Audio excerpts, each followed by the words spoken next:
Welcome YouTube, this OG Weasel Urban Conversation. And if you just now tuning in, hit that like and subscribe button for your boy.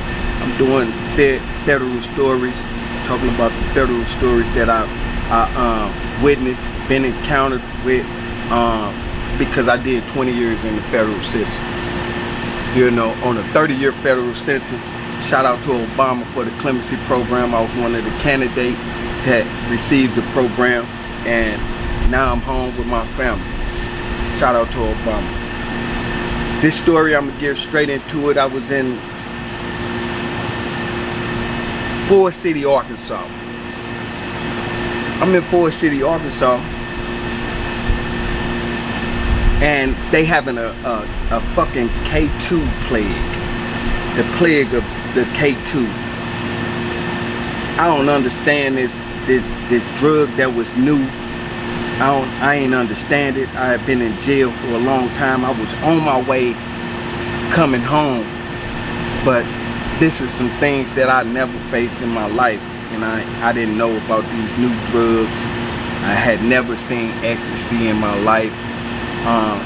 Never, seen anything other than the normal drugs. Then when they implement this drug called K2, I didn't understand it, and I was fortunate enough to see it in prison. I was fortunate enough to see it in prison, and it was some paper. Never used it, never indulged with it, none of this. I watched a Mexican smoke K2 in the restrooms, because you got the showers, then you got the toilet area. You know what I'm saying? It's set up in a big open space like if you was at the gym or anything like that. So they got the line of showers on both sides of the walls, and then you got the urinals, the toilets, and then you got the stand-up urinals on this side. All one restroom. Then on the other side you got another row of sinks and another row of sinks on both sides. So the restroom pretty big, and at the back of the restroom where the showers are, it's a empty space, like a little walk-through cubby hole that they stay ducked off in, and they'll roll up their little K2 cigarettes, go to the back of the showers and smoke it 2 and 3 deep. I'm talking about some shit that look like some a thin piece of paper that's rolled up in the rolling paper or whatever, and they smoke this. But before they get done smoking it, they will get stuck and just get stuck. I couldn't believe that they would stand there for the next half an hour stuck, and I couldn't believe that this drug was doing that to them. And it was like, it was a slew of these guys. And if you ever seen this stuff is worldwide. This stuff is on the internet. You see guys in jail doing this. But I actually seen these guys smoke K2. See, it's a difference just seeing it on TV and being up close with a person that's smoking K2 that lose their fucking mind. This the thing that blows. I couldn't understand it. They smoke this shit and start flopping like a fish. Guys like us, we would come in from our workout, our daily routine, and it's time to take a shower. These guys would be in the back of the shower smoking their shit. And you'll have to take a shower and kind of get done with your day a little earlier, because they pretty much smoke this shit at nighttime. They smoke it in the daytime. They flopping like a fish in the daytime too, but at nighttime they just more off the chain with this shit. Go in here this particular day, I go in there, get showered. We waiting on showers. It's dudes, it's a line for dudes waiting on the shower. We go get in the showers. Everybody standing in line. We get in the shower. My turn getting in. I get in here, they in the back. They had been back here all day, back and forth, running back and forth. The guards chasing their ass from back here. we got a cool guard like, man, y'all come on from back here, stop smoking that shit. And then, you know, I be like, damn, man, y'all niggas make the shit bad when a nigga got a J, when a motherfucker got a joint or two, you know what I'm saying, to go back there and smoke their little weed, this and that. They can't even get high because the dude's back there smoking the K2. And one of them about to flop like a fish, you know what I'm saying, never fails. In the shower, the Mexican boy back there smoking this shit.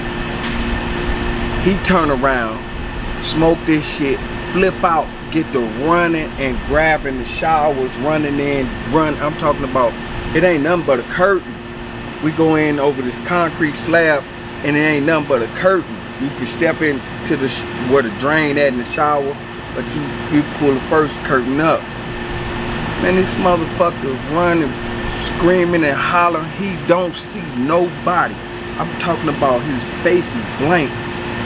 He is reliving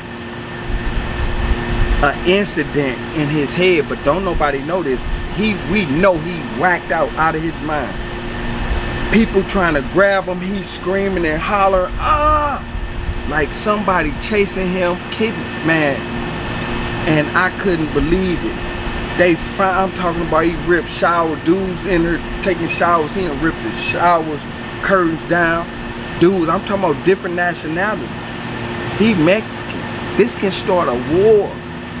But if they stomp him out, if another nationality stomp him out for being disrespectful, because when people in the shower, in the toilet, or using the restroom, that's a sign of respect. You know what I'm saying? That's the only piece we get. Either using the restroom, taking a shower, you know what I'm saying, and taking going to sleep for the night. That's the only piece we get in jail. If you get those little things, that's a luxury. It's an actual luxury. I'm being honest with you. So after he run, screaming and hollering, pulling down shower curtains and screaming and flopping like a fish, they finally get him contained. The guards come get him. The guards come get him and lock him up. But so many dudes flopping out. They flopping out on his K2. It's out of control. The hole is full behind these dudes flopping like fishes. You know, and they not only just flopping like fishes, they smoking this shit and just take off like bats out of hell, pulling their clothes off, screaming and hollering, you know, in the middle of the compound. Doing a full day, the warden, captain, everybody on the yard. These motherfuckers doing this. So it bring the guards to tighten down on us, patting us down, you know, because they don't know who's smoking this shit. To them, everybody's smoking this shit, or either selling it. I couldn't believe that motherfuckers was actually smoking this shit that make them flop out in jail. But at this point, I'm at a low facility. I'm in Ford City Low, so it ain't that bad. You know what I'm saying? So the custody level ain't that bad, but this K2 they smoking is turning these motherfuckers into maniacs. So the Mexicans get to turn up showers and all this. People want to jump, really want to hurt him, but the guards them lock him up. He get out, and I see the Mexican all the time because he in my unit. I hollered at him. He and all, you know. I couldn't believe that he was carrying himself like that. And, you know, some of his homeboys, like, man, at this point, at being at a low, they kind of loose. You know what I'm saying? The Mexican structure and the gangs really don't be standing on you. If you represent something, or if you tied in with the Bayuco or Tongo Blast or Serranos, or tied with any type of gang, Mexican gang or anything, it's pretty much like they ain't really smashing gas on those stupid shit. So you gotta get a free reign of just doing dumb shit. Now if you go into the medium, they're gonna be more strict on it, and especially when you go into the penitentiary. But at this spot, I guess they really wasn't tripping. Plus he was really supposed to be on his way home. And him being on his way home, they really didn't, you know, really trip on him. So motherfuckers really kind of gave it a pass, and a few of his homeboys apologize to certain motherfuckers that he, you know, because he didn't see nothing.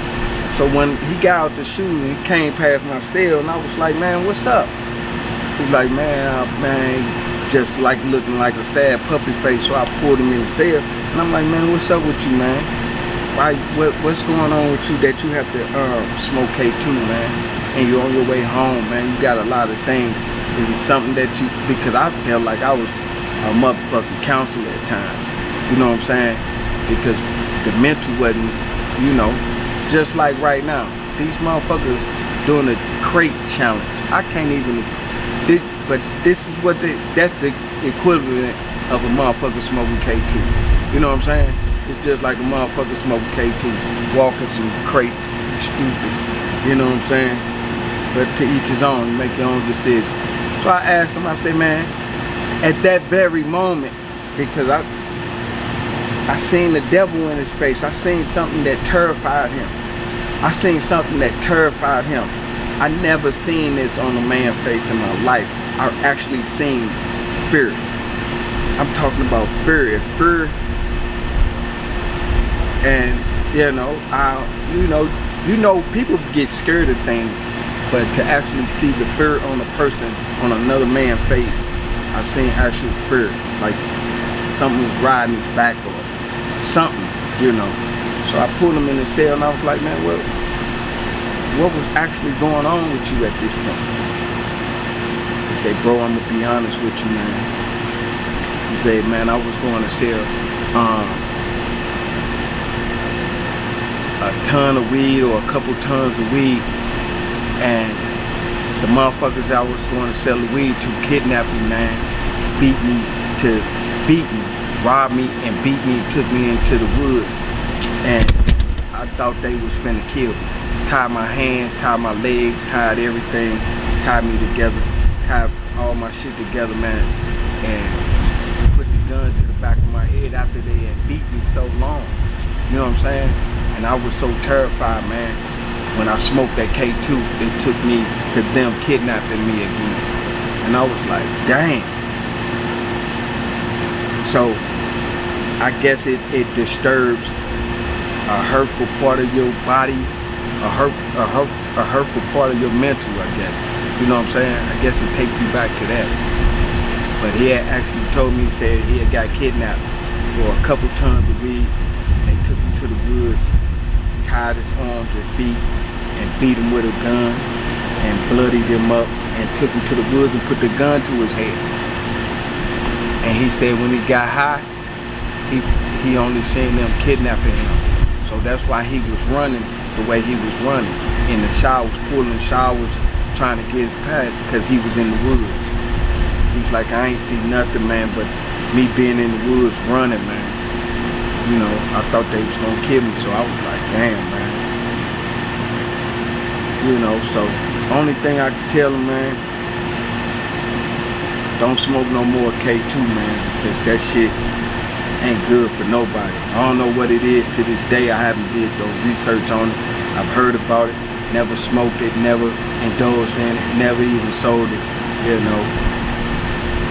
But in prison, man, they do a lot of different things. So, like I'm here to tell the story.